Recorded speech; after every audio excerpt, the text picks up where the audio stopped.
जय श्री राम दोस्तों, आज हम रामचरितमानस बाल कांड दोहा नंबर 232 के आगे की कथा सुनाएंगे। कथा बहुत सुंदर चल रही है। वसंत ऋतु छाया हुआ है। कथा ऐसी जगह पे आई है कि भगवान प्रभु श्री रामचंद्र जी और माता जानकी जी आमने सामने आ गए हैं उस फुलवाड़ी में, वाटिका में, और एक दूसरे को दोनों ऐसे देख रहे हैं। ना यहाँ भगवान प्रभु की और न वहाँ माता सीता की पलक झपक रही है। एक टक एक दूसरे को देखे जाते हैं। अब उसके आगे की कथा है कि लता भवन ते प्रगट में तही अवसर दो भाई, अनिक से जन जुग विमल विधु जलद पटल बिलगाई। अब उसी समय दोनों भाई लता मंडप कुंज में से प्रकट हुए, मानो दो निर्मल चंद्रमा बादलों के पर्दे को हटाकर निकले हों। अशोभासी सुभग दो वीरा, नील प्रीत जल जाभ शरीरा, मोर पंख सिर सोहत सोहत नीके, अगुच्छ बीच बीच कुसुम कली के। अब सुनिए कि दोनों सुंदर भाई शोभा की सीमा है। उनके शरीर की आभा नीले और पीले कमल की सी है। सिर पर सुंदर मोर पंख सुशोभित है। उनके बीच बीच में फूलों की कलियों के गुच्छे लगे हैं। अभाल तिलक श्रम बिंदु सुहाए, श्रवण सुभग भूषण छबिछाए, विकट भुकट कच घुंघरू बारे, नव सरोज लोचन रतनारे। अब माथे पर तिलक और पसीने की बूंदे शोभायमान है। कानों में सुंदर भूषणों की छवि छाई है। टेढ़ी भौहें और घुंघराले बाल है। नए लाल कमल के समान रत्नारे लाल नेत्र हैं। चारु चिबुक नासिका कपोला, हास विलास लेत मनु मोला, अमुख छब कही न जाई मोहि पाही, अजो बिलो की बहु काम लजाही। अब ठोड़ी नाक और गाल बड़े सुंदर है और हंसी की शोभा मन को मोल लिए लेती है। मुख की छवि तो मुझसे कहीं ही नहीं जाती, जिसे देखकर बहुत से कामदेव लजा जाते हैं।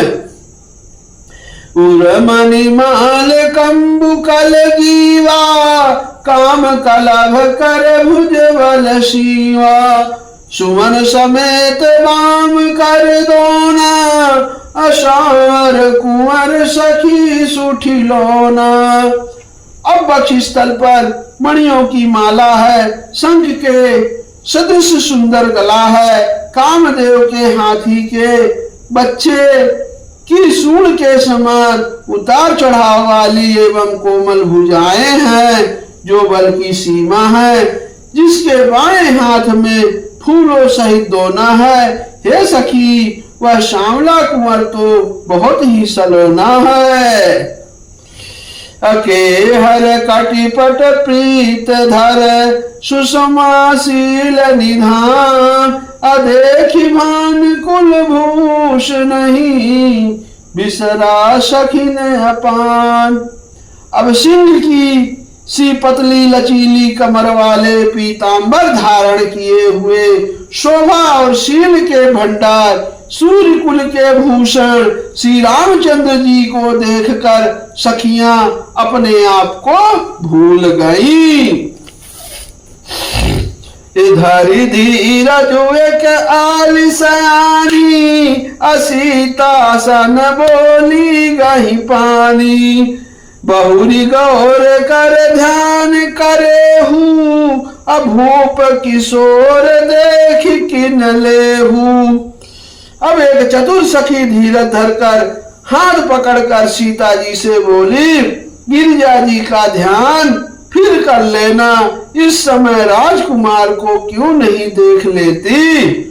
देखिए सखी लोग का तो काम ही है एक दूसरे से ठिठोली करना, और ऐसे माता सीता जी की सखी भी कर रही हैं।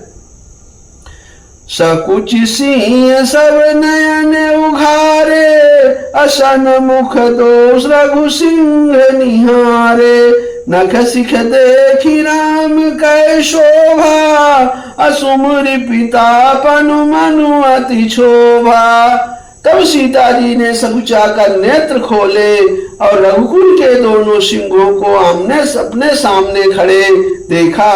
नख से शिखा तक श्री राम जी की शोभा देखकर और फिर पिता का प्रण याद करके उनका मन बहुत क्षुब्ध हो गया। अपर वश सखिन लखी जब सीता, भयउ गहरु सब कहाहि सभीता। पुनि आयु बेहि बेरिहा काली, अस कहि मन बिहसी कयाली।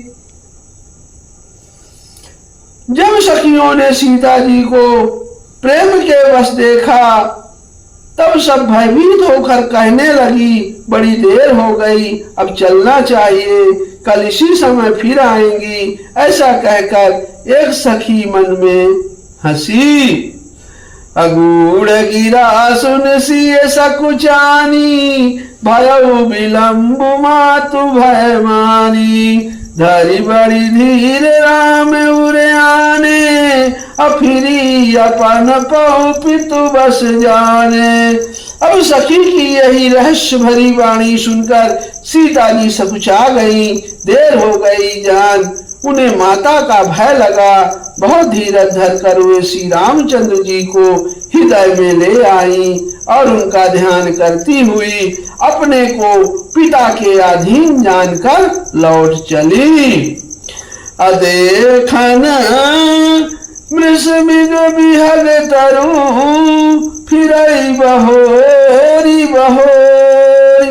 निरखी निरखी रघुवीर छवि, बाढ़ई प्रीति न थोर।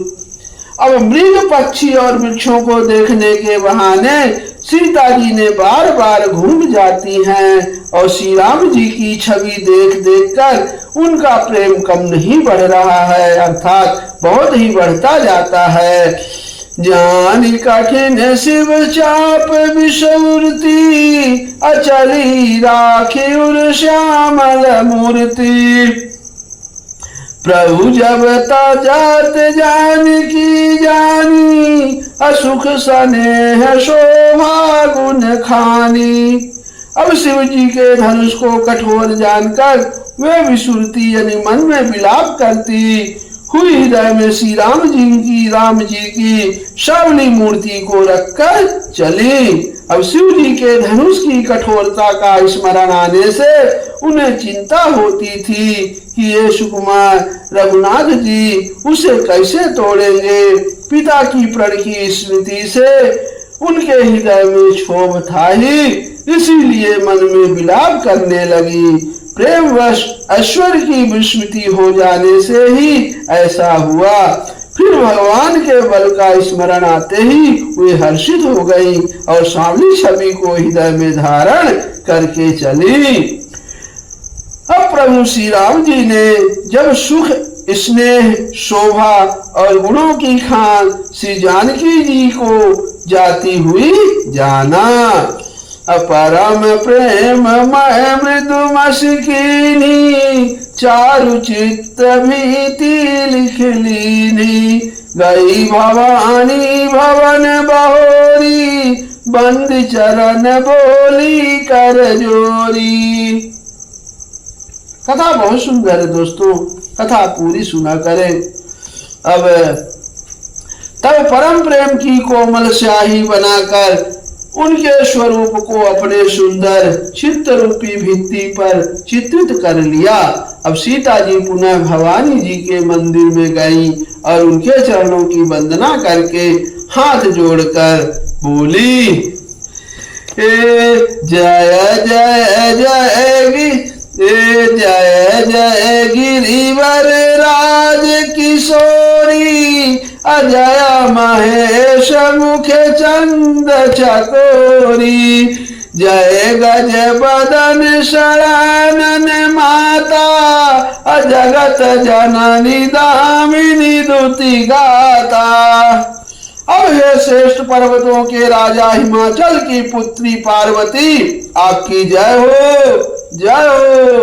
हे महादेव जी के मुख रूपी चंद्रमा की और टकटकी लगा कर देखने वाली चकोरी, आपकी जय हो।